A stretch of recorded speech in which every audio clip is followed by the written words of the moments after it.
Sì. Allora, eccoci rientrati in studio, sempre in diretta per l'ultima parte della nostra trasmissione, in questa puntata di TV7 Match, la discordia dell'Europa. Parleremo dei rapporti con l'Europa, di questa disomogeneità, possiamo dire così, sul fronte della fiscalità, questa concorrenza all'interno dei paesi europei. Cercheremo di capire quale potrà essere il ruolo di un Veneto autonomo all'interno dell'Europa. Allora, presento subito gli ospiti. Buonasera a Carlo Valerio, buonasera, presidente di Confapi Padova. Con lei parleremo anche di Brexit, perché per i telespettatori Carlo Valerio opera in Inghilterra con la sua azienda, per una parte importante anche del fatturato, quindi cercheremo di capire che aria tira in questo periodo, un po' ansiosa. Buonasera ad Alessio Morosin, buonasera Morosin, l'avvocato fondatore di Indipendenza Veneta, grazie di essere qua. Al suo fianco Gianangelo Bellati, buonasera Bellati, grazie anche a lei per essere tornato qua nei nostri studi, economista, ricordiamo, e delegato della Camera di Commercio italo-tedesca per il Nord-Est. Buonasera e grazie anche a lei. Allora, settimana sicuramente calda per quanto riguarda la Brexit, ma un periodo sicuramente caldo e difficile nei rapporti tra il nostro Paese e l'Europa, rapporti che si sono, come dire, anche surriscaldati nei mesi scorsi, quando è stato il momento di presentare la manovra di bilancio, e una situazione che è tornata a rimarcare, come dire, un'Europa che ha un'unità monetaria ma che non ha né un'unità politica né tantomeno un'unità per quanto riguarda il fisco. Allora, Morosin, c'è questa Europa che si fa concorrenza all'interno dei suoi componenti, una concorrenza anche piuttosto marcata. Questa è la considerazione finale che credo sia condivisa da tutti gli osservatori. Bisogna capirne la ragione di questo fatto, è che non c'è una identità europea, dobbiamo dire questo, abbiamo soltanto, al di là degli sforzi anche oggi del presidente italiano Mattarella, che ha detto che è una comunità di valori, in realtà mancano dei valori identitari forti, se non la vicinanza territoriale, se non il fatto che tutti questi stati che compongono l'Europa sono usciti dal conflitto della seconda guerra mondiale molto provati, che si sentiva il bisogno di cambiare, ma non è stata costruita una realtà ordinamentale europea capace di coagularsi, di trovare simpatia, di trovare comunque anche soluzioni a quelle problematiche di natura politica e non solo, che i singoli stati non erano in grado di proporre. Questo è il problema. E oggi abbiamo un'Europa in difficoltà e degli stati che la compongono nella stessa identica situazione. E quindi sono nati quei sovranismi statalisti, come li chiamo io, da non confondere coi populismi, e qua sarebbe bello che una televisione libera come questa facesse un approfondimento, perché è un tema che cioè è una realtà che qualifichiamo usando termini senza averne conoscenza dei contenuti, e a volte si sbaglia a dare così etichette a una realtà così complessa, così articolata. Certo che è un'Europa ferma, è un'Europa incapace di offrire prospettive diciamo di cambiamento, è un'Europa che vive di litigi, è un'Europa senza una prospettiva appunto che garantisca ai cittadini, quasi 500 milioni di cittadini europei che non hanno un'identità, ma soprattutto non hanno un corpo governante, un governo europeo. Abbiamo una moneta, ma abbiamo un Parlamento che ancora non è legiferante, abbiamo un Parlamento, vogliamo fare un po' di polemica e chiudiamo su questo il primo intervento, che è ancora diviso in due sedi. È paradossale, nel momento in cui si chiede a tutti di tirare la cinghia, ci sono difficoltà di contenere le spese, l'Europa spendacciona, gigante burocratico, a due sedi, una a Bruxelles e l'altra a Strasburgo. Che cosa ci facciamo di questa Europa? Non è più sentita dai cittadini, non c'è un sentiment europeo, e tant'è vero che i sondaggi danno sempre. Io sono un indipendentista, solo per indipendenza e veto. Sono uno che crede nell'Europa, ma quale Europa? Quella che doveva essere l'Europa delle regioni, che è stata tradita. Quindi l'Europa dei popoli, delle realtà, delle comunità regionali che sono forti, che hanno all'interno del loro territorio e capaci di attuare un cambiamento. Gli Stati non sono capaci di farlo e quindi bisogna avere una visione nuova, che è quella di credere all'Europa, ma un'Europa nuova, che parte dalle realtà regionali forti di identità, forti di economia e capaci di mettersi in relazione tra di loro. Ma non crede che l'Europa sia in guerra con se stessa? Anche, ma lei apre un capitolo... Quello che io vedo, non siamo alla guerra tradizionale con i cannoni, molto più quello che io vedo invece che è una guerra economica. E allora è una guerra economica che non si capisce il senso, ma soprattutto non viene messa in rilievo dalla comunicazione, quindi dalla stampa, quindi dalla televisione, quindi da internet, e si invoca un'Europa e un euro che è fantasioso. Intanto la moneta europea non è la moneta dell'Europa, perché non tutti gli Stati europei, la maggior parte degli Stati europei non usa l'euro e non accetta di entrare nell'euro. Allora abbiamo fatto l'unità attraverso l'euro? Non è assolutamente vero. Se io vado in Romania l'euro lo accettano, lo cambiano, ma hanno la loro moneta, perché se entrassero nell'euro sarebbero stecchiti.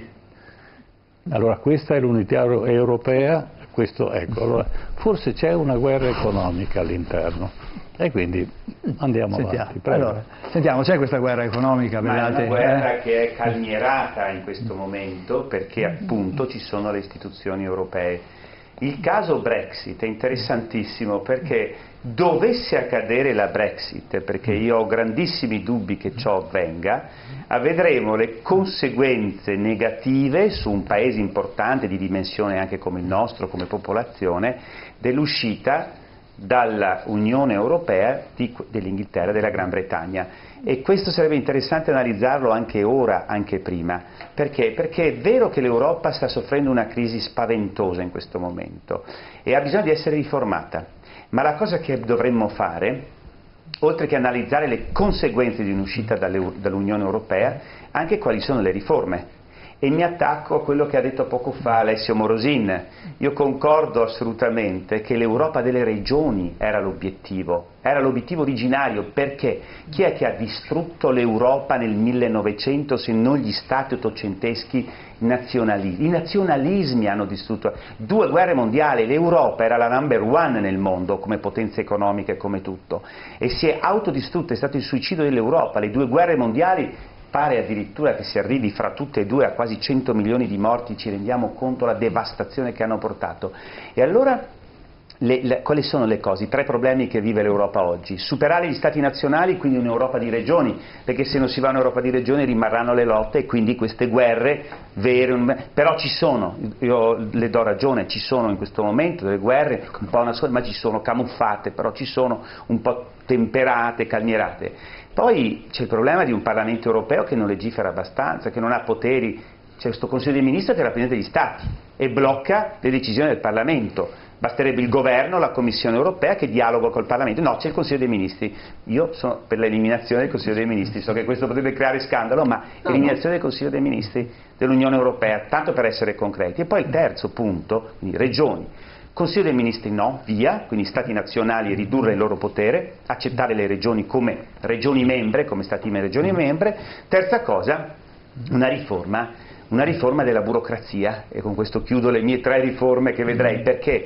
Perché fino a metà anni 90 avevamo una burocrazia piena di ideali, piena di voglia di questa integrazione europea con grandi... Oggi, soprattutto dopo alcune presidenze che ci sono state della Commissione europea, hanno perso questo ideale, questa carica, si sono isolati, devono andare più sul territorio, muoversi, sentire i problemi a livello della popolazione locale. Oggi tutti noi dobbiamo capire i problemi anche a livello nazionale della popolazione a livello locale, delle loro sofferenze e dei loro problemi. Se questo non verrà fatto, sarà un'Europa destinata piano piano ad implodere dal punto di vista politico. Rimarranno solo i fatti burocratici, il trasferimento delle merci, delle frontiere, le persone, speriamo, perché se anche lì ci mettono le frontiere vedremo che cosa succederà di negativo. Ma i cittadini europei hanno percezione di quella che è la politica d'Europa? Allora, c'è l'Eurobarometro, che è un sistema che è stato ideato proprio per cercare di capire quelle che sono le idee, e si va sul sito internet e si vede quello che pensano i cittadini. Però ovviamente viene fatto sulla base di alcune domande e di alcune inchieste che non è che sempre rispecchiano veramente il problema che lei sta ponendo.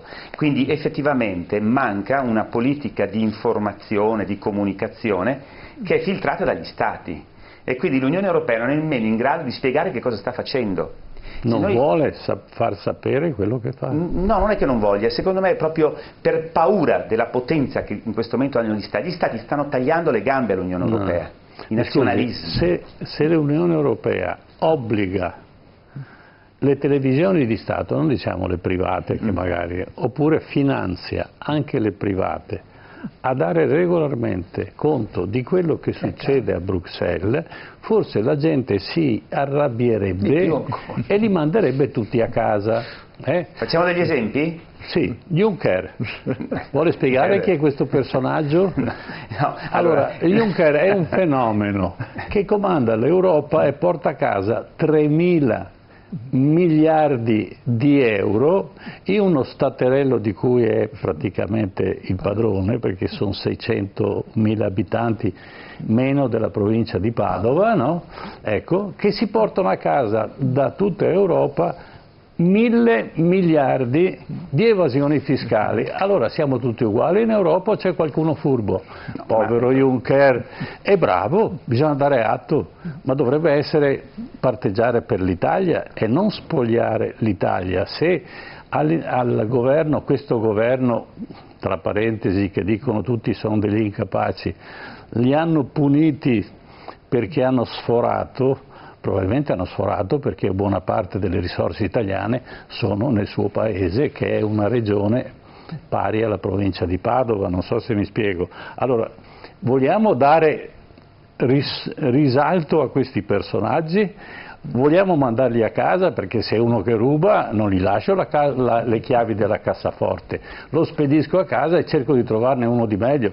Poi chi ha le chiavi della cassaforte prima o dopo le mani ce le mette dentro. E allora, come faceva Venezia all'epoca dei dogi, ogni 3 mesi si cambiava quello che era in una posizione critica, così non aveva il tempo di diventare disonesto. Lei è d'accordo che Juncker è un birichino? Assolutamente no. No. Le spiego anche perché. È un santuomo, lo faremo santo, ma come tutti i santi. No. Le spiego perché. Sì. Intanto è un presidente di Commissione europea, quindi temporaneo, noi dobbiamo guardare per capire le istituzioni. Ma non è che si può mandare a casa visto quello che ha fatto fino adesso? No, ma allora, proprio quello che lei ha detto poco fa, lei ha parlato poco fa del fisco, ha parlato del fisco lussemburghese.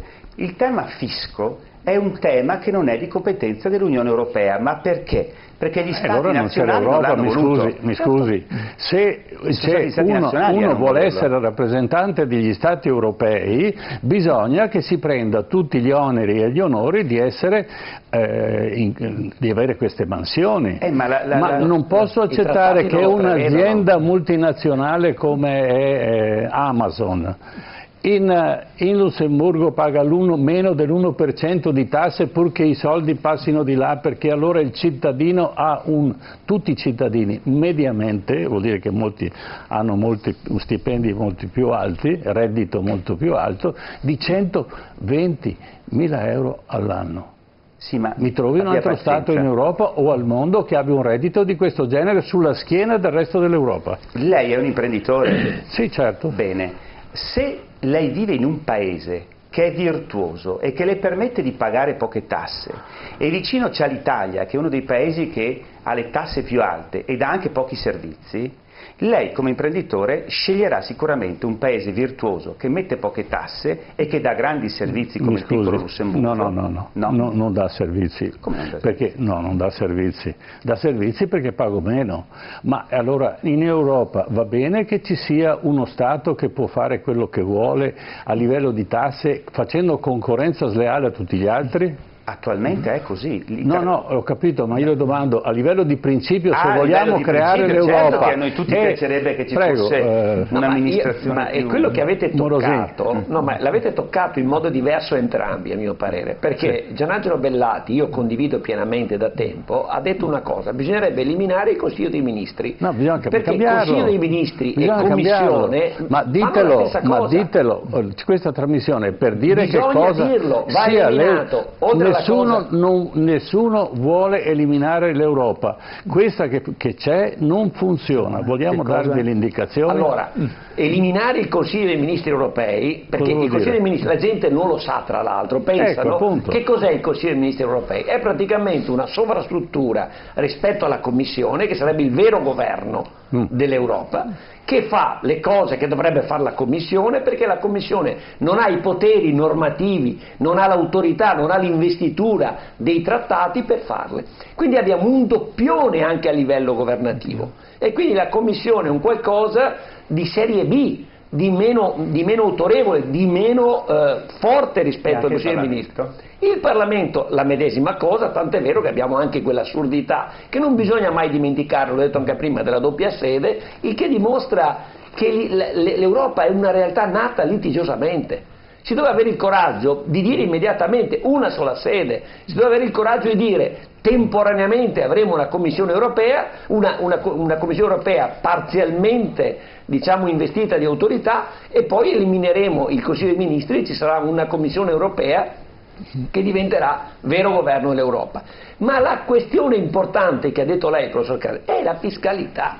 Se noi avessimo una fiscalità omogenea in tutta Europa, avremmo immediatamente attuato ha messo in moto uno strumento che andrebbe a livellare le disuguaglianze di concorrenza. La mia regione, il Veneto, che ho difficoltà a chiamarla regione perché per me deve diventare un ordinamento indipendente protagonista in Europa assieme agli altri realtà, ha una concorrenza sleale creata dalle istituzioni con la Baviera, per fare un esempio, un'altra regione virtuosa d'Europa, con un gap dal 40,2% se non erro al 60 e rotti per cento. Abbiamo un gap di 20 punti percentuali di fiscalità.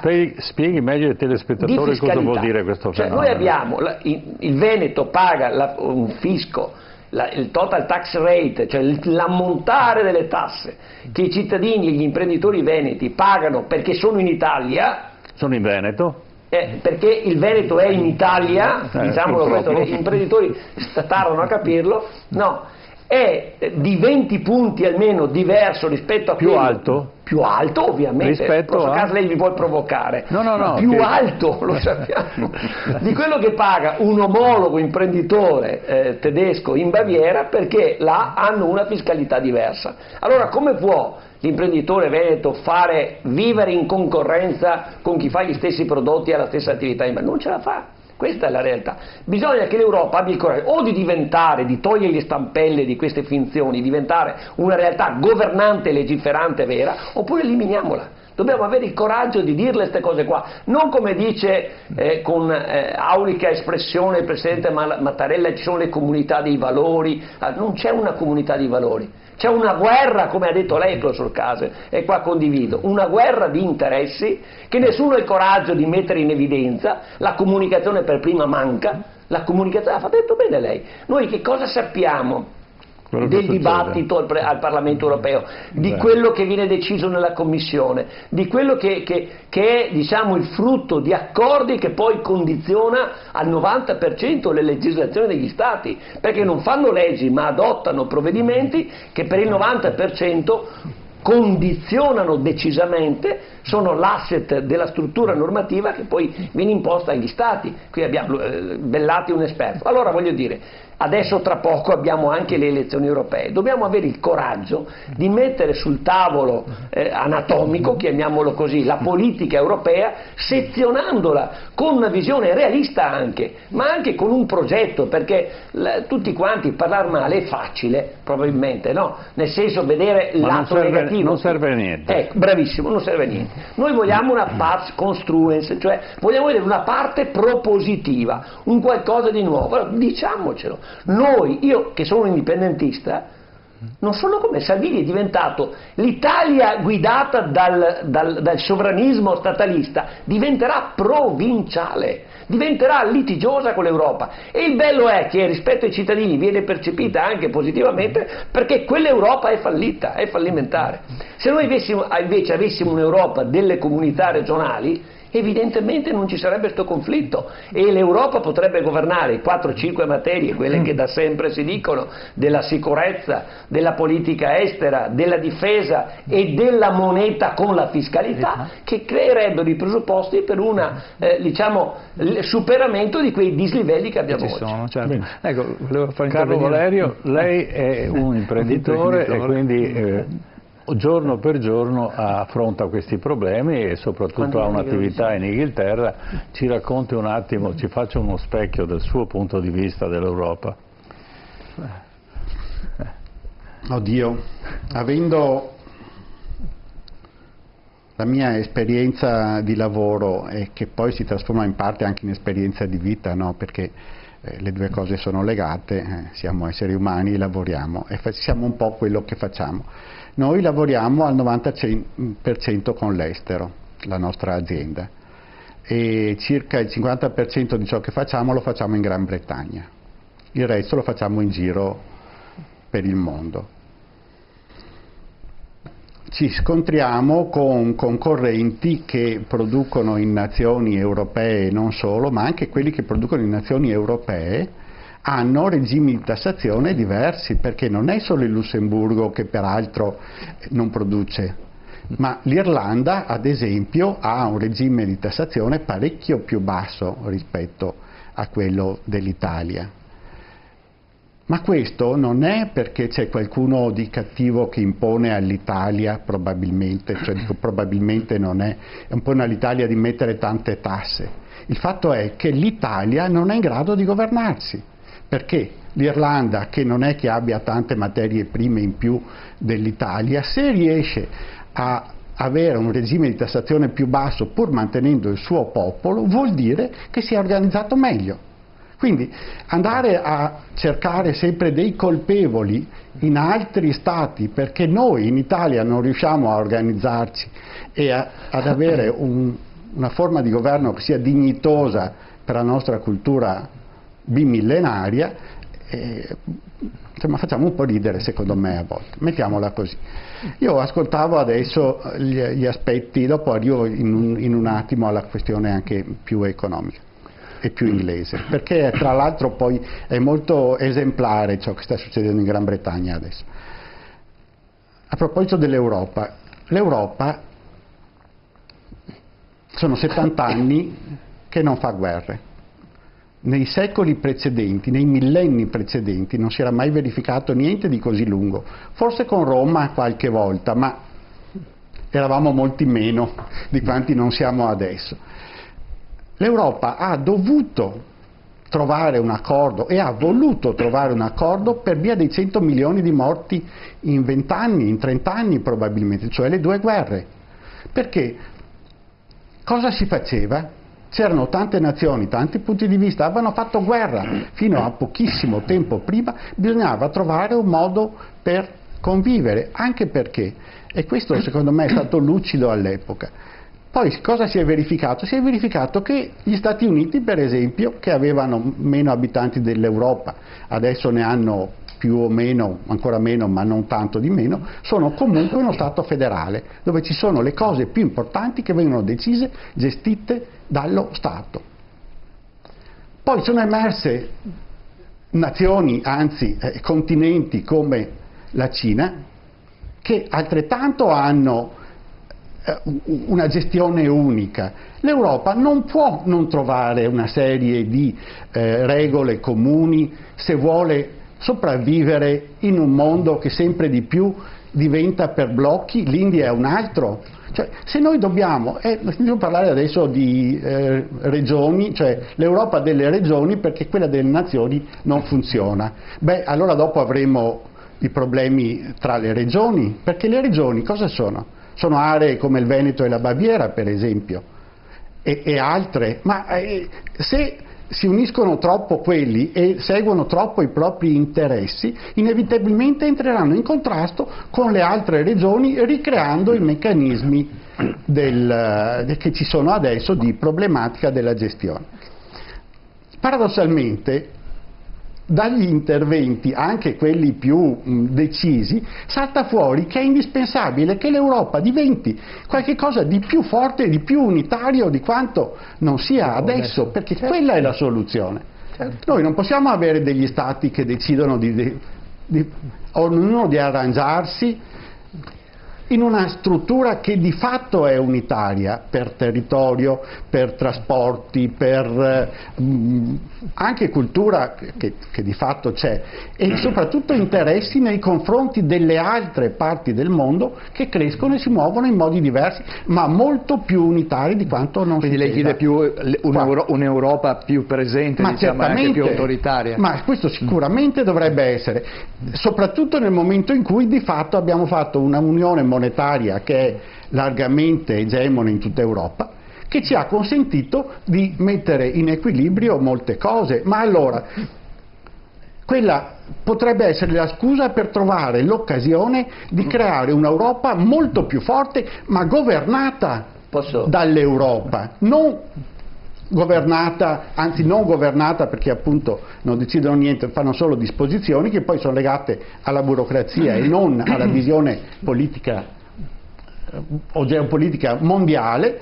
E quindi noi abbiamo bisogno, perché ce lo impone lo sviluppo che questa terra, questo pianeta sta avendo, di diventare una massa critica con tutte le sue differenziazioni, ma che si muova in modo unitario. E l'unico modo di muoversi in modo unitario è quello di avere un governo sovranazionale che sia unitario. Certo, dopo su questo si aprono tutte le questioni della rappresentanza e di chi eleggiamo per andare in Europa, perché qua poi ci sarebbe da piangere parecchio. Posso interloquire? Prego. Perché il dottor Valerio con eleganza espositiva ha prospettato una tesi che sembra contraddire quello che ho detto io. In realtà, anzi, appunto, mi stupiva proprio il contrario. In realtà ha detto una cosa importantissima, che l'Europa ha bisogno di potere sovrano, di potere legislativo e di potere governativo, quindi proprio. Allora io, per spiegare anche ai telespettatori, siccome stiamo dicendo in modo diverso le cose, sembrava una critica elegante, in realtà non è vero, come riconosce il dottor Valerio. Il problema dove sta? Perché l'Europa, facciamolo in forma interrogativa, non riesce ad ottenere questo potere, a diventare una realtà governante e quindi veramente rappresentativa dell'interesse dei cittadini e in grado di colloquiare, di rapportarsi con i cittadini? Per una ragione elementare, che quella sovranità che dovrebbe avere l'Europa, che noi vorremmo dei popoli, la vogliono esercitare gli Stati. C'è un conflitto di sovranità e da questo nasce, dall'incapacità dell'Europa di diventare maggiorenne, nasce anche quelle forme di sovranismo statalista che sono centralismi egoisti degli Stati. E lo dico ai politologi come Galli della Loggia e qualche altro, non è populismo quello, guai a confondere, mi perdoni professor Casa, lei in questo probabilmente è maestro, a confondere il sovranismo degli Stati, che diventa nuovo centralismo, nuovo provincialismo, che diventa isolamento, perché è rifiuto di dare il potere sovrano all'Europa, quello che servirebbe realmente, da quello che è il populismo, che viene considerato sinonimo, che invece, nonostante storicamente la parola populismo abbia una connotazione letterale negativa, no? In realtà è diventata nobile e oggi è stata nobilitata e si vantano di essere populisti, ma in realtà non sono populisti. Non diamo a questa parola, ai sovranisti, la possibilità di mettersi un vestito nobile, qual è quello del populismo, perché il populismo è la sovranità del popolo, è della gente. Quello che esercitano loro, staccato, è la sovranità degli Stati, è il sovranismo statalista. Sì, che è un tema molto delicato, ma l'Europa non nasce, spero di essermi spiegato, perché gli Stati vivono del loro egoismo statalista e l'Italia sta diventando provinciale per questo. Ecco perché noi dobbiamo rifugire da questa Italia il prima possibile e lavorare per un'Europa nuova, ovviamente, perché il paradosso è che attingono la loro energia politica di consenso dalle critiche legittime che rivolgono a questa Europa che stanno affossando loro, e quindi la affosseranno sempre di più i Salvini, gli Orban, perché non hanno interesse a farla crescere, hanno interesse a tenerla paralizzata, a tenerla così com'è e a far lievitare il loro egoistico provinciale sovranismo statalista. Sì, allora vorrei spiegare ai telespettatori che l'economia europea fino all'ultimo conflitto mondiale era un conflitto di aggressione, un'economia aggressiva, ma non aggressiva perché erano più forti, perché se io invado il territorio di un altro, e quindi era il possesso della terra, del territorio, e qui sono nati i due grandi partiti che hanno creato poi il grande conflitto, il nazismo e il fascismo, che l'appropriarsi del territorio, secondo loro, dava ricchezza. La differenza, quando fu portata dagli americani e dagli inglesi, soprattutto dagli americani, il concetto di democrazia, nasceva, e mi consenta se mi dica se l'interpretazione può essere giusta, nasceva da un concetto fordista.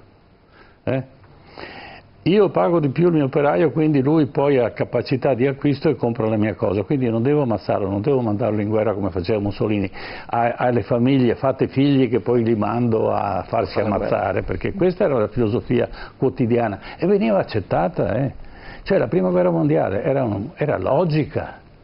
A mandare la gente in trincea a morire di stenti era una cosa normale, perché c'era la patria. Che cos'era la patria? Quello che fotteva milioni di persone, e tutti ci mettevano la loro patria, e sopra la patria c'era la religione che benediceva tutti, i morti, i feriti, quelli da una parte e quelli dall'altra indifferentemente. Questa politica è fallita perché il cittadino è un potenziale economico, quindi arriva il consumismo, che fu all'epoca alla fine della seconda guerra mondiale, fu contrastato dal Vaticano, perché diceva agli americani sono consumisti, il materialismo va contro la religione. Poi si sono convertiti anche loro, perché i schei fa schei, no? Ecco. Allora, ecco, questo è il punto.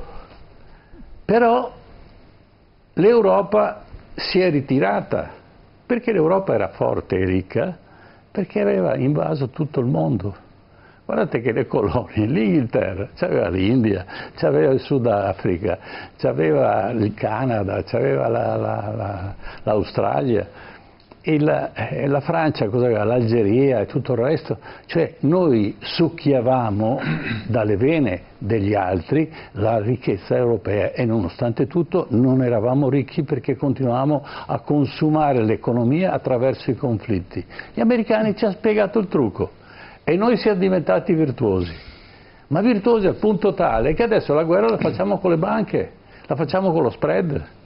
E allora, siccome questi due ragazzini che stanno al governo, no, non sono abbastanza, possono essere criticati perché non hanno una lobby alle spalle, questo è il fatto, allora io posso fare dello spread quello che voglio, perché male che vada i cittadini pagano, perché il cittadino è quello che ha il potere di pagare, e quindi se paga lo posso anche derubare, e abbiamo visto le banche popolari.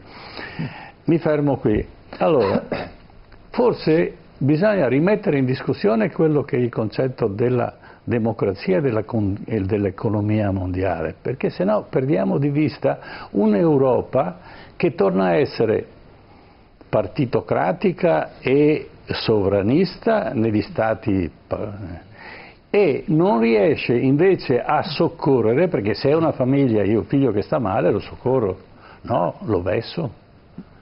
E la Germania lo fa, e la Francia lo fa, e così poi alla fine in queste guerre perdono anche quelli che sembra che vincano.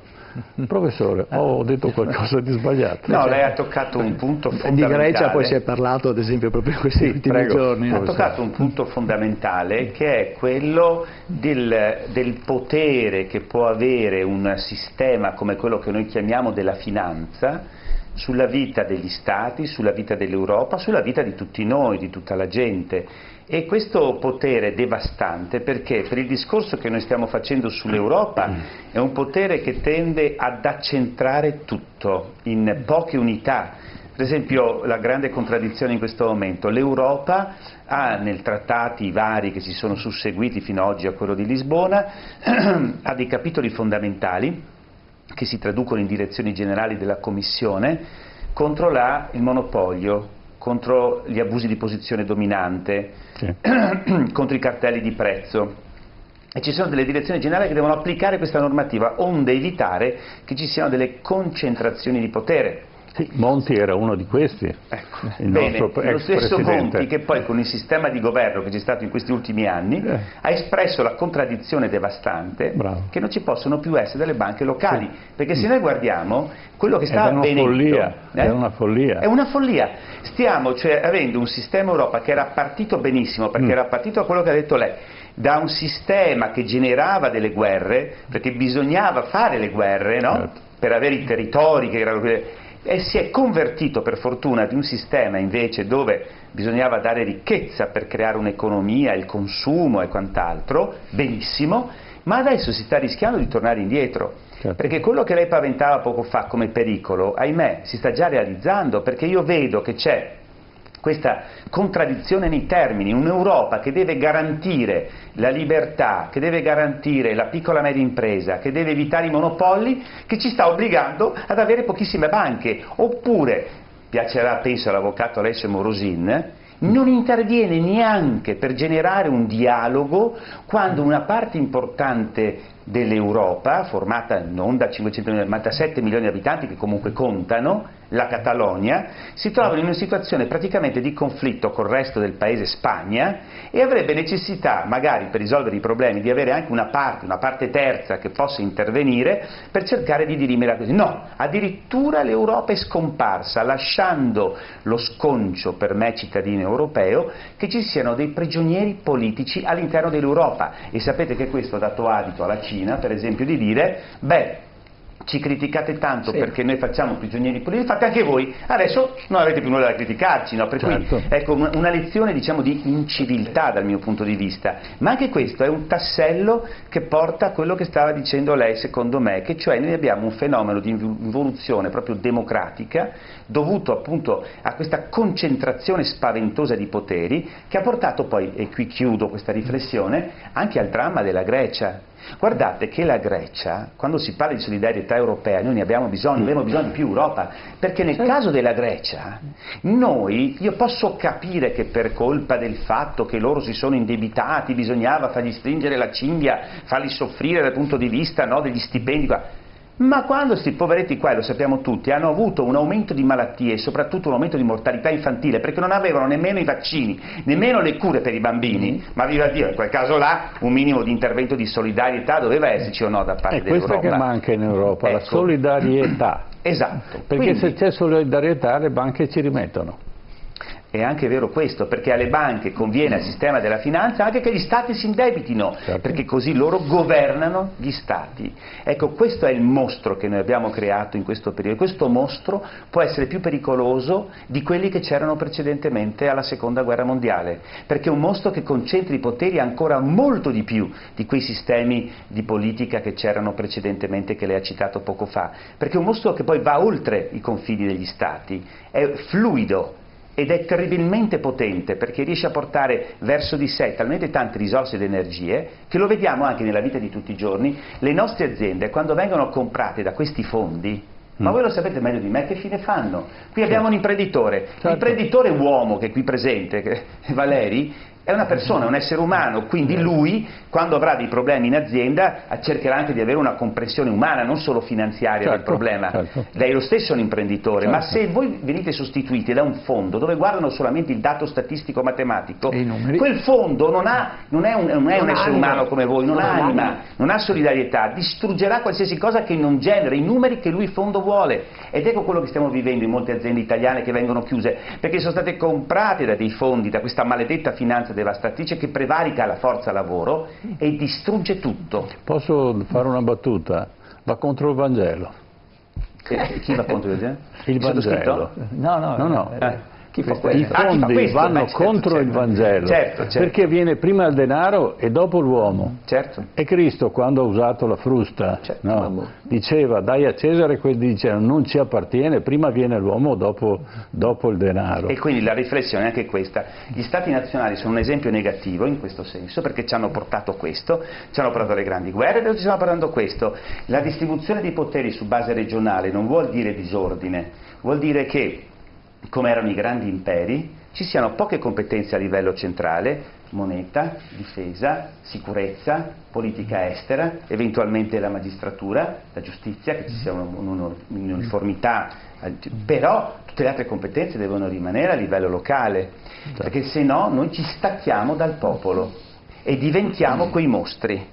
Certo. E questo è il rischio che io credo noi stiamo vivendo in questo momento, che si traduce poi in un fatto, e chiudo qua, proprio che non è certo in linea col Vangelo, che è quello della concentrazione della ricchezza in mani di pochissime persone, Certo. che potrebbe portare a quel famoso suicidio dell'1%, Re Sole, quando a un certo punto, senza rendersi conto, queste forze di potere raccolgono talmente tante risorse lasciando gli altri nella povertà. Sapete la nel concentrazione Vangelo c'è scritto taglia il mantello in due parti e dallo a chi manca. Parliamo con l'imprenditore. Sono curioso del suo punto di vista sull'Inghilterra. Questa Brexit, se si farà cosa succederà, se non si farà cosa succederà, se ci sarà una via di mezzo, quale potrebbe essere? Io trovo che sia davvero emblematica la situazione della Gran Bretagna, perché tra l'altro concentra tutta una serie di paradossi che poi in qualche modo abbiamo sottolineato anche questa sera. Prima lamentavate la scarsità di informazione che la Comunità Europea dà in merito a ciò che fa, ma questo forse in parte c'è, ma in realtà loro ci provano ogni tanto, è che c'è una pigrizia sostanziale da parte dei cittadini di cercare di andare a capire che cosa una struttura sovranazionale, ma anche quella nazionale, stia facendo per loro in qualche maniera. Perché la gente ha un tifo calcistico nei confronti della politica, soprattutto in Italia. Allora, cosa è successo in Gran Bretagna? È successo che malauguratamente Cameron ha deciso di fare il referendum pensando di stravincerlo, ma in tutta la campagna elettorale referendaria della Gran Bretagna nessuno ha spiegato niente a nessuno dei cittadini. Hanno puntato ognuno su qualche cosa di molto umorale, e chi ha fatto vincere il referendum per la Brexit l'ha fatto usando degli strumenti in modo geniale, ma di informazioni non ce n'erano.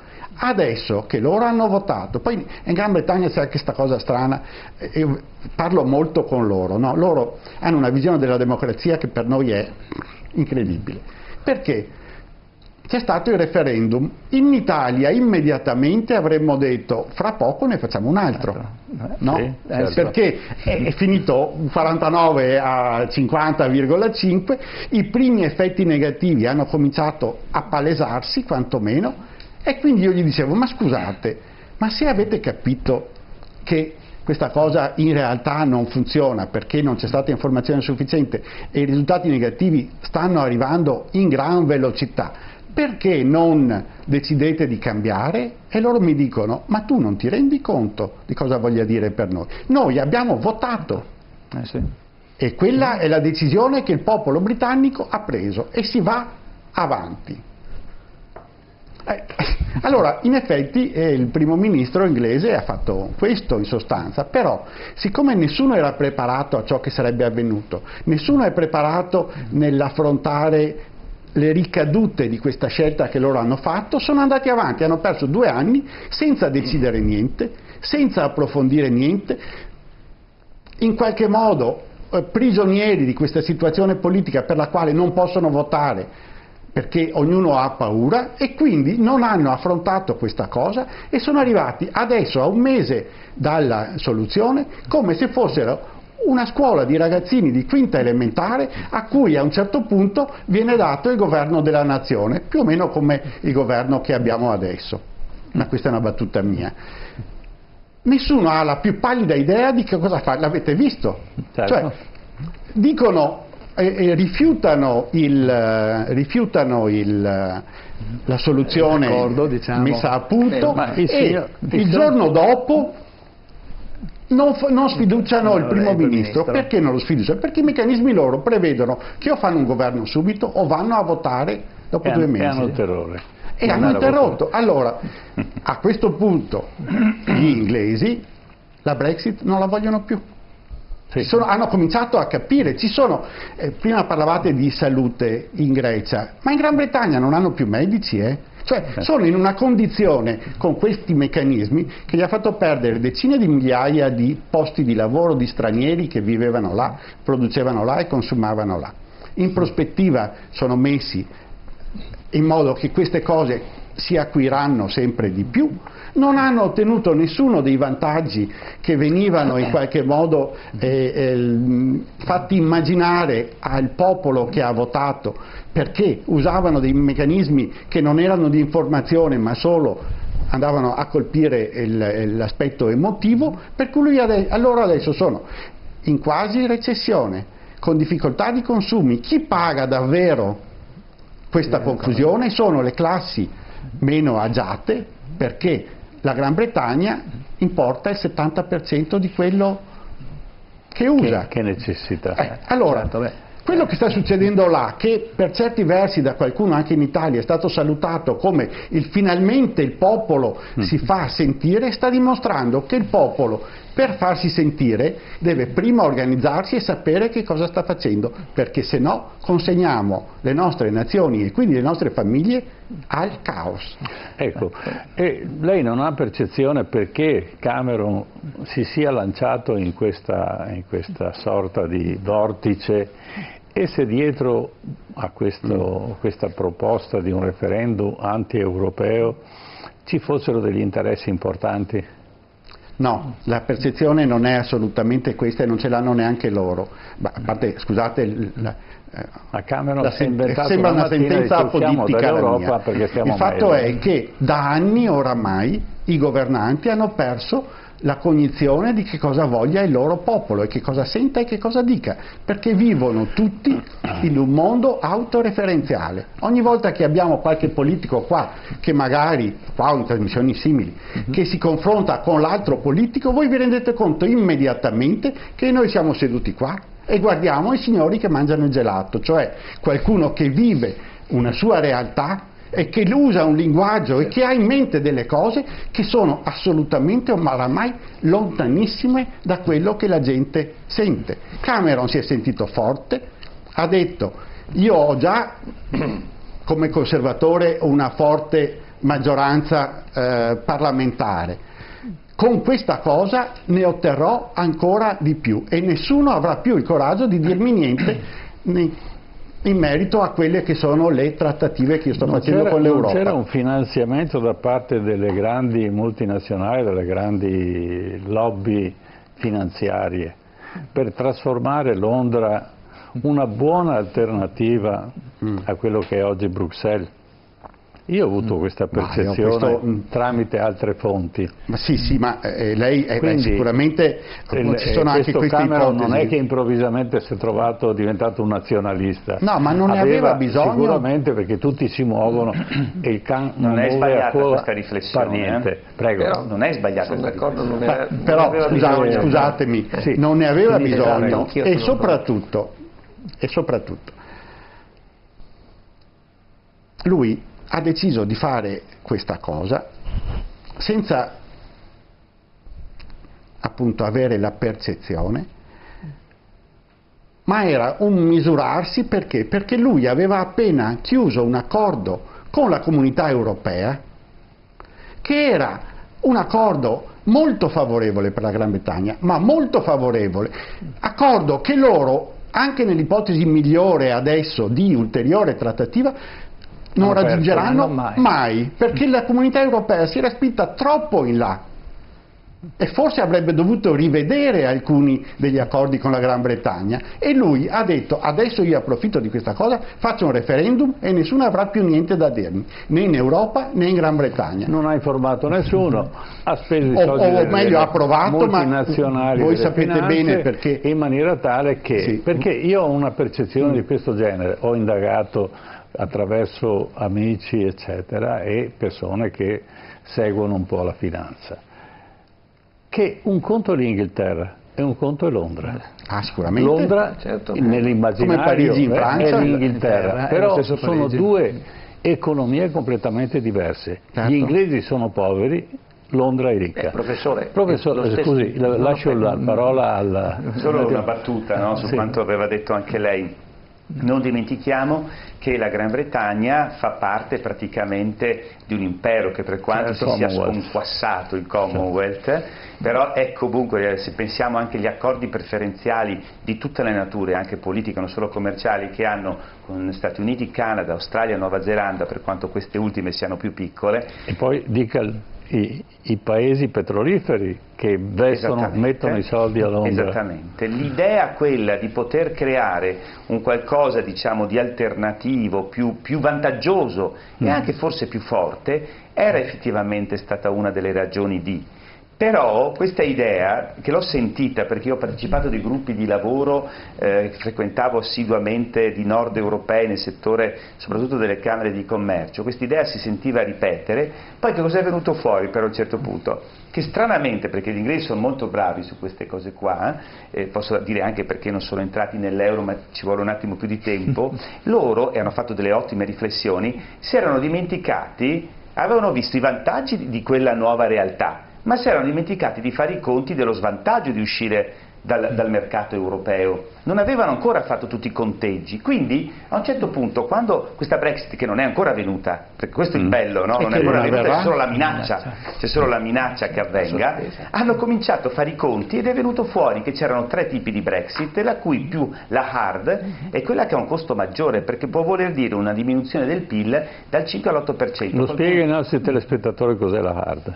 La hard Brexit vuol dire uscire fuori senza nessun accordo di carattere economico-commerciale con l'Europa, quindi si diventa come, diciamo, il Canada, è l'ipotesi Canada, rapporti fra Canada e Europa, dove ci sono dei ridotti accordi di carattere che sono nell'ambito della WTO, la World Trade Organization, che è quella che governa il commercio a livello mondiale. Poi c'è la Brexit invece, quella mezza, che sarebbe quella praticamente dei paesi EFTA, European Free Trade Association, esempio Svizzera, Norvegia, che invece che è una posizione intermedia. Esatto, no? E quella lì la diminuzione del PIL sarebbe stato fra il 3 e il 5%, così contabilizzato. Infine una uscita invece molto soft, che prevedeva però comunque una perdita di PIL sul 2%. Che sarebbe stata quella che voleva dire tutta una serie di accordi bilaterali, fatti insieme con l'Unione, tutti in grande concordia, no?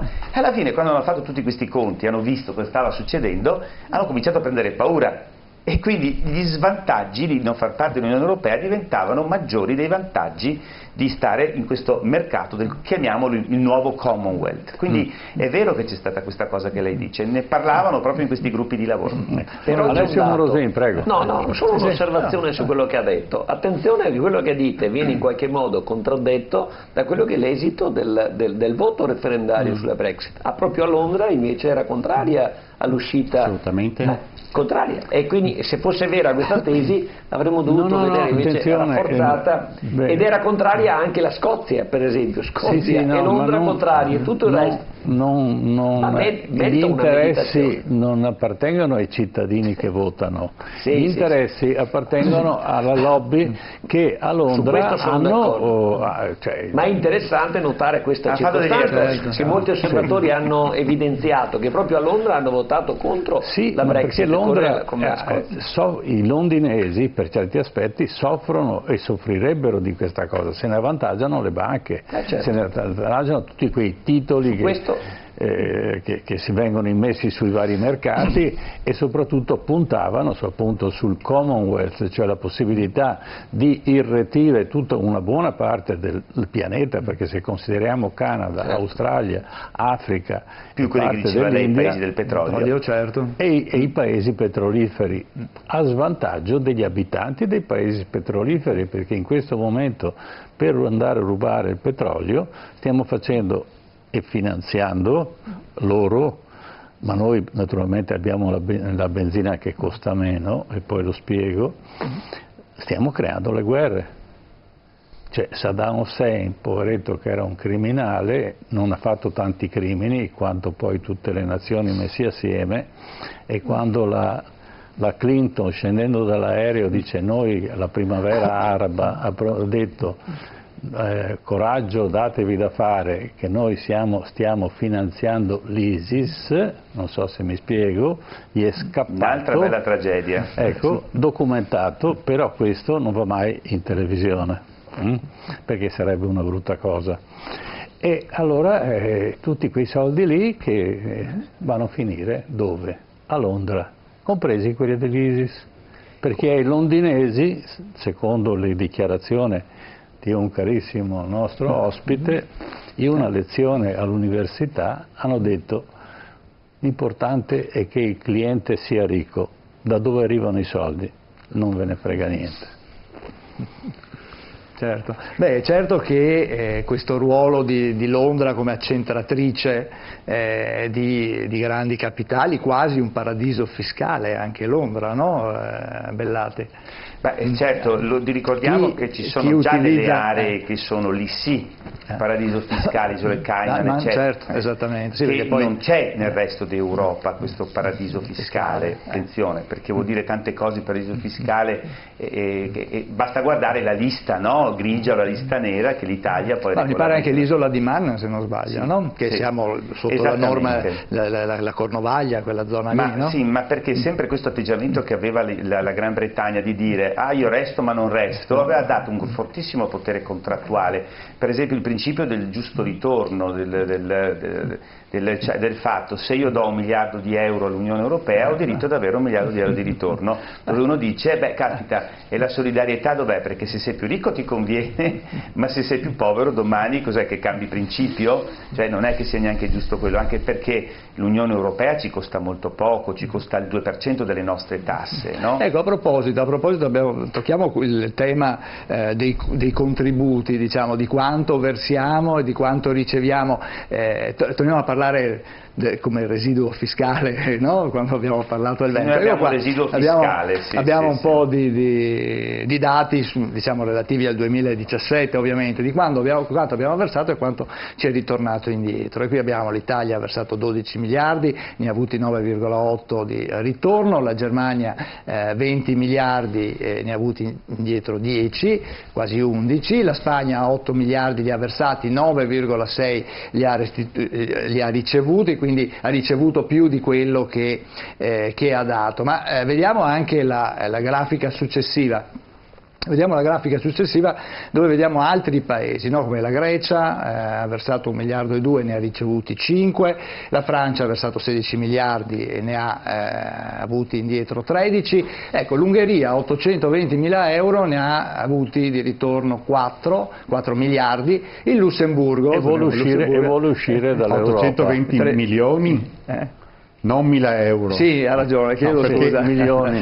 No, ho scritto sbagliato, sì. 820 milioni di euro e ha avuto 4 miliardi di ritorno, e lo stesso appunto il Lussemburgo, 307 milioni e ha avuto 1,8 miliardi di ritorno. Ecco, come funziona il meccanismo? Qua vediamo che ci sono dei paesi che versano, diciamo, tra virgolette, poco e ricevono tanto, e altri che hanno versato di più e ricevono meno. Allora, il meccanismo funziona, l'Unione Europea raccoglie i denari dagli Stati, soprattutto sulla base delle cosiddette risorse proprie, che sono una percentuale di tutta l'IVA riscossa nei vari paesi. Poi questi soldi che vengono raccolti e che corrispondono in totale, poi ci sono dei contributi diretti da parte degli Stati, ma il meccanismo delle risorse proprie è quello più importante, no? Soprattutto una percentuale di IVA, poi ci sono tutti i soldi che derivano dal commercio extra UE, no? Le merci che escono, le merci che entrano, e quelli che sono appunto i dazi che si percepiscono entrano nelle casse dell'Unione Europea. Il totale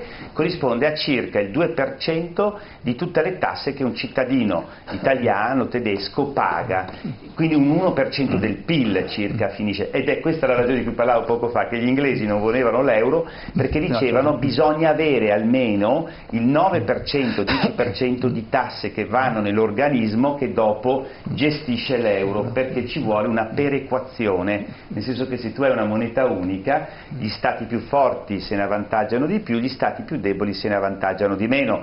Adesso lasciamo perdere il perché, è una riflessione lunga da fare. Comunque c'è questo meccanismo che non era secondo loro sufficiente, perché l'Europa ha troppo poco. Gli Stati Uniti per esempio hanno il 25% delle tasse a livello federale, Washington, mentre invece la Germania federale ha circa a livello federale l'11%. Lo Stato italiano, che è uno Stato per quanto noi crediamo che sia regionalista, ha il 57% a livello centrale. In più anche gestito male, perché sennò non avremo il grande debito pubblico che abbiamo, quindi il massimo delle sfortune. Tornando al tema invece quello lì, sì. Allora io ho dei dati leggermente diversi, però le percentuali comunque corrispondono, no? I differenziali corrispondono. Perché l'Italia dà di più di quello che riceve? Perché è vero che c'è una parte dell'Italia che ha diritto di ricevere di più di quello che dà, e sono oggi rimaste 4 regioni. Io dico, guarda caso, quelle dove c'è la criminalità organizzata, che essa porta povertà sempre, e quindi abbiamo Campania, Sicilia, Puglia e Calabria, che sono quelle che assorbono molto di più di quello che danno, non solo dalle regioni del nord Italia e dalle altre regioni, non solo nord Italia, ma anche dall'Unione Europea. E quindi è aumentata la criminalità in Sicilia, esatto, in Calabria. Esatto, bravissimo, perché questi soldi fuori controllo, perché se fossero la solidarietà che noi diamo verso queste regioni è sacrosanta, peccato che essa viene impiegata in spese di funzionamento, cioè aumentare i forestali all'infinito, aumentare non in investimento, ed in più non sono nel controllo praticamente delle autorità nazionali, perché se noi guardiamo anche l'evasione fiscale che è stata accertata in Sicilia, 56 miliardi di euro l'anno scorso, noi sappiamo che quei soldi non torneranno mai nelle casse dello Stato, quindi abbiamo un costo enorme purtroppo di queste regioni che destabilizzano l'intero paese, perché noi dobbiamo dirci la verità su questo. Allora, nonostante comunque queste regioni assorbano di più anche come fondi europei di quello che danno come diciamo risorse, eppure non basta, perché il resto dell'Italia è comunque in una situazione non negativa rispetto alla media, almeno nell'ultima programmazione. Adesso noi stiamo cominciando a diventare sempre più poveri, no? Perché sapete i dati, no, di povertà, ed ecco che temo che questo differenziale, questa forchetta diminuirà. C'è anche una componente però di errori che noi facciamo, abbiamo una burocrazia devastante, noi diamo colpo alla burocrazia europea, ma non dimentichiamoci che la burocrazia italiana è molto più devastante di quella europea, la viviamo ogni giorno, perché non dipende da Bruxelles tante cose.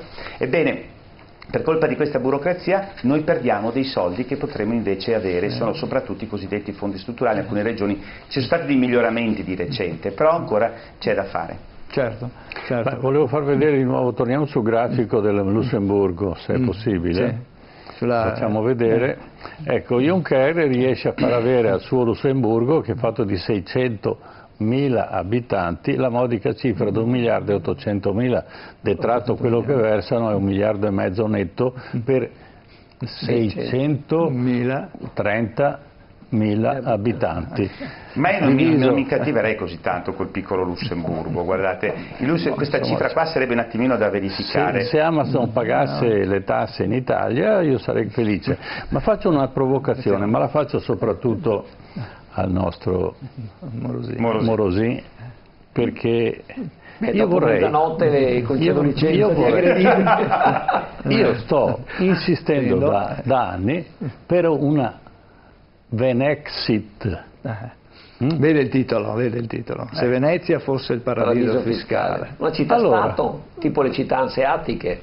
Sì, come Trieste, che era di 3.000 abitanti nel 1720, è stata dichiarata punto franco ed improvvisamente è esplosa una città che abbiamo visto quello che è diventata a livello culturale, a livello economico. Le più grandi compagnie di assicurazione d'Europa erano a Trieste, caso strano, no? Ecco, perché Venezia è stata messa un attimo da parte, perché Venezia non la faceva crescere ovviamente, doveva fare, ed era il punto più a nord verso l'Europa. Allora, se Venezia diventasse un punto franco, come potrebbe essere tornare Trieste, perché ha tutte le prerogative per tornare, perché non ha perso quella priorità che ha acquisito circa 300 anni fa. Allora Venezia troverebbe le risorse e la gente andrebbe ad abitare e ci sarebbe un reddito che potrebbe far superare quella invasione barbarica che è il turismo di massa. Questa è la mia idea, ma purtroppo nessun politico... Posso dire una cosa, solo Prego, una cosa? È una provocazione. Era nel mio programma, Infatti, ma non lo chiamo paradiso fiscale, era semplicemente nel mio programma. Io sono stato candidato sindaco nelle ultime elezioni. Bravo. E io avevo inserito dentro, avevo anche fra l'altro nella coalizione, anche c'era Alessio proprio Morosini nella nostra coalizione, purtroppo non siamo riusciti ad arrivare al ballottaggio, abbiamo preso solo il 12%, ma era la nostra prima esperienza politica veloce. Di più. Dai, esatto. Noi avevamo proprio nel programma non tanto quello del paradiso fiscale, ma un bilanciamento di maggiori costi di vita nella città lagunare, nelle isole, rispetto alla terraferma, tramite non dei regali da parte di altre realtà del paese. No, semplicemente il residuo fiscale, cioè quella parte che tendenzialmente oggi va a Roma, che sono circa per la zona lagunare di Venezia 300 milioni di euro, trasformati in esenzione fiscali a favore dei cittadini residenti e delle imprese ufficialmente residenti nella città, tranne però che quelle legate al turismo. Perché? Perché quelle legate al turismo hanno già il vantaggio di avere la città più bella del mondo con tutti i turisti che arrivano, loro no, non avevano diritto. Però perché? Perché questo sistema permetteva quello che dice lei, di attirare attività produttive e posti di lavoro di livello alto, perché il turismo non è che crei tanti posti di lavoro di livello alto, ma settori per esempio di alte tecnologie che quindi sono compatibili con una città molto delicata, dove non si possono fare attività, quindi attività pesanti, no? Attività leggere, che fossero appunto anche di carattere finanziario, ma anche di carattere artigianale, ma anche di carattere soprattutto ricerca e sviluppo tecnologico, che è la cosa più importante oggi per aumentare la competitività. Ma purtroppo questo nostro disegno è rimasto lettera morta. Con noi non sarebbe rimasto lettera morta, l'abbiamo portato a casa. Purtroppo invece è andata come è andata e oggi ci troviamo con una città che continuano a dare licenze, cambiamenti di destinazione sempre a favore del turismo, poi si vuole anche magari mettere la tassa di sbarco per creare ulteriore confusione e quindi ci troviamo una città dove noi residenti facciamo sempre più fatica a vivere e siamo sempre di meno. Le do un suggerimento. Sentiamo. Allora, una delle industrie che potrebbe andare bene a Venezia, che non inquina, è una Silicon Valley. Quello che intendevo dire la dice meglio lei. Ed è la città più tranquilla al mondo, dove non c'è confusione, perché lasciamo fuori i turisti perché non renderanno più, consumano solo il selciato delle strade e non lasciano un centesimo, va bene? Allora, in una Silicon Valley dove io vivo la mia città tranquillamente e posso concentrarmi in queste attività, dove effettivamente è azienda del futuro, sono le attività del futuro, quindi i software, quindi l'hardware, concepito e gestito in una certa maniera, ecco che potrebbe diventare il gioiello del mondo, come lo è d'altro canto, da un punto di vista architettonico. No, ma posso ricordare che quando io ero consigliere regionale e Bellati era, come è adesso, una figura di punta del mondo imprenditoriale, delle Camere di Commercio e dei rapporti tra Veneto ed Europa, siamo andati a visitare proprio le città anseatiche come città-stato. Si tratta 1998, esattamente 20 anni fa, quindi questa stiamo combattendo da 20 anni. L'abbiamo precorsa perché era una prima azione per dimostrare che facendo qualche cambiamento sulla realtà stagnante italiana, con una visione non assistenzialista, perché il punto è questo, che noi come imprenditore che gira il mondo come il dottor Valeri qui al mio fianco sia d'accordo, noi non abbiamo bisogno di redditi di assistenza, l'assegno che stanno stanno dando con il reddito di cittadinanza cosiddetto, apparentemente nobili di intenti, è devastante. Abbiamo bisogno che lo Stato tolga pesi, che tolga norme, che semplifichi la burocrazia, che sia meno Stato possibile. Che stimoli la fantasia dei giovani, esatto, e che ci possano liberi dai applicarla. fardelli, e in modo tale che la gente abbia la canna da pesca, non il pesce per mangiare. Certo ci vuole l'assistenzialismo minimo, perché se uno sta morendo bisogna dargli il pesce un giorno, ma domani ti do la canna. Il reddito di cittadinanza è l'esatto contrario. E quindi questa idea che lei dice, noi l'abbiamo precorsa, siamo andati a visitare l'esperienza delle città anseatiche, delle città-stato, che poi in realtà in Italia non lo farà mai, perché con la logica italiana questo è impossibile. Ecco perché bisogna avere un progetto più ampio che dice Europa al centro, Europa che comanda, Europa con Parlamento legiferante, abbattiamo, disarticoliamo, disaggreghiamo, usiamo espressioni meno incisive della secessione, ma disarticoliamo, disaggreghiamo quella che è la realtà statalista degli stati che difendono solo le loro burocrazie. Lo Stato a Roma non rappresenta più i veneti, diciamolo Scusa, non rappresenta più, li rappresenta soltanto per prendere. Non ha mai rappresentato i veneti. Professore. E hanno provocato questi stati, ricordiamolo, abbiamo detto all'inizio, quasi 100 milioni di morti con 2 guerre devastanti mondiali. Ricordiamocelo che sono nati da questi stati ottocenteschi nazionalisti. E tutto questo è perché siamo in una democrazia illiberale, ma io vorrei che su questo magari la televisione raccogliesse un messaggio, perché bisogna parlare di questo. In America l'architettura veneta è rappresentata dalla Casa Bianca. Quindi, questo dire perché non volevano costruire né un palazzo né volevano costruire una reggia, volevano costruire qualcosa di democratico, e l'architettura veneta è quella che sappiamo del Palladio. Valerio, un paradiso fiscale a Venezia, ecco, si potrebbe pensare, cosa dice di cambiare? Io non ho mai potuto cantare in nessun coro perché stonavo da morire, e quindi questa sera continuerò con questa mia stonatura. Ora, io capisco che quando uno è candidato sindaco, io sono stato sindaco di Piove di Sacco per 5 anni, però non mi hanno rieletto perché non ho mai raccontato una cosa o promesso una cosa che non potesse essere fatta, e quindi è andata così. Troppo sincero. Ma è stata un'esperienza meravigliosa comunque. Capisco l'intento, ma se noi domani abbiamo per Venezia una condizione particolare di Portofranco, e Rovigo cosa dirà? E Ravenna che cosa diranno? Si avvantaggiano. No, un attimo, voglio dire, noi giustamente sono da sempre che diciamo, ma le regioni come la Sicilia a statuto autonomo, perché hanno quei diritti che noi non abbiamo? Allora, in qualche modo, se noi cominciamo a farlo pro domo sua, cioè nostra, creiamo la stessa disparità. E poi io le dirò un'altra cosa, io sono d'accordo con l'idea di fare dei poli di eccellenza, perché tutto il petrolchimico prima lo chiudiamo, è stato quello che ha dato da mangiare a parecchie centinaia di migliaia di persone subito dopo la guerra, ma appena prima, ma ha fatto dei danni, molto bene. Ma se questo immaginiamo che sia qualche cosa che ripopola Venezia dei cittadini, vuol dire che ci stiamo confondendo, perché Venezia è un bene mondiale, è la città più bella del mondo, e fermare i turisti che vengono a Venezia sarebbe, solo immaginarlo sarebbe velleitario. Noi stiamo andando avanti in un mondo che sempre di più sarà interconnesso, con milioni di persone che si spostano perché la loro qualità della vita migliora, e quando vengono a Venezia è migliorata ulteriormente. Chiaramente va governata questa cosa.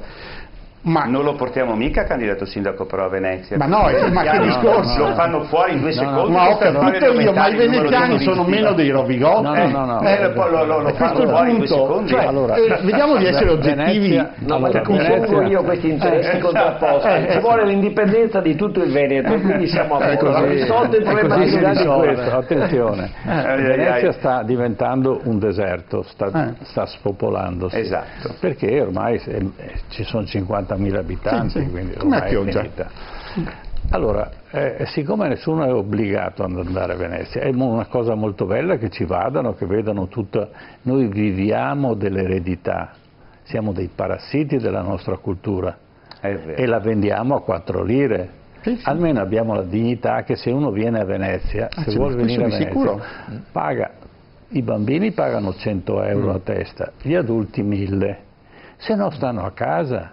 E vuoi vedere che 7 miliardi di persone non troviamo come quello che va a fare il giro in crociera per una settimana e spende 1.000-2.000 euro perché poi i soldi del biglietto sono niente rispetto a quello che gli succhiano dalla tasca strada facendo al casinò della nave piuttosto che altre cose, perché devono, va bene la cultura, ma se Venezia a causa di questo spopolamento si desertifica e crollerà perché abbiamo case che non vengono mantenute perché non ci sono i denari e l'interesse di farlo, io devo creare l'interesse, perché quella Venezia è nata perché c'era un interesse strepitoso, se no chi andava a costruire Piazza San Marco in mezzo alla laguna e in mezzo al fango piantando milioni di pali, no?